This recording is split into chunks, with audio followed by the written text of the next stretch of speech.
So, stanza 3 for Blake's poem The Poison Tree, the use of the word and again. And it grew both night, day and night. These are the elemental words, so ancient, markers of time through the ages. And it grew both day and night. It doesn't say that it grew all the time. That would be weak and ordinary and not that noticeable. No, Blake says that day and night to connect us back to the beginning of prehistory. Ancient civilizations measured time in terms of the observable day passing into night. In other words, the process which is occurring, that is to say, the growth of hate within our hearts, is something deep within us. And as T.S. Eliot once wrote, it is as it always was.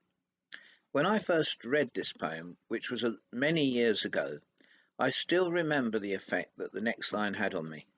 Till it bore an apple bright. What an image! A bright apple. The association of the fairy tale where the witch tempts the young girl with the bright apple. And of course, the reference to the Garden of Eden, and the symbol, if you like, of the introduction of sin into the world. But the reason that the line made such a deep impression on me was not just those important things. I still remember how, a long time on, I expected it.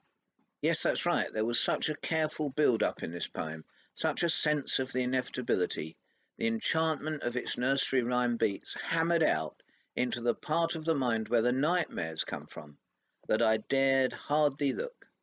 Of course it would lead to something tangible. The hate had grown into something physical. It had become a bright apple, or an apple bright. I've always thought that the greatest of poems have the ability to hit you in the face, so to speak, not with their content alone. A kills B in a gruesome way. Not that sort of thing. Not that at all.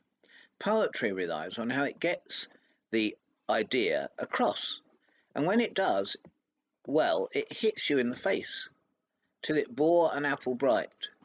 In my opinion, does just that. But there is no respite. The very next line says, and my foe beheld it shine, and he knew that it was mine. Now, I believe that when we come across lines like these, we must get our approach right. We must approach in awe. What is happening here? My foe, of course, confirms so clearly the object of my hate. Beheld it shine. That shine, that apple bright, that result of all the hate, has dazzled my foe. The imagery is so clear on one level, even a child can imagine the attraction of a bright apple. But when we're left uncomfortable, somewhat confused about what it actually does represent, and maybe we'll never know, something in the hate has produced something to lure the foe. Maybe a trap, a deception, a way of misleading someone. That is to say, looking as if you're helping when really you're harming.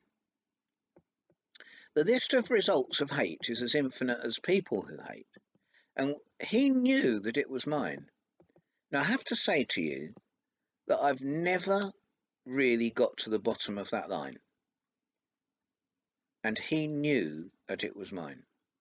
So I'm going to leave it there, and I'm going to carry on with the next video on stanza 4 to finish off this wonderful poem.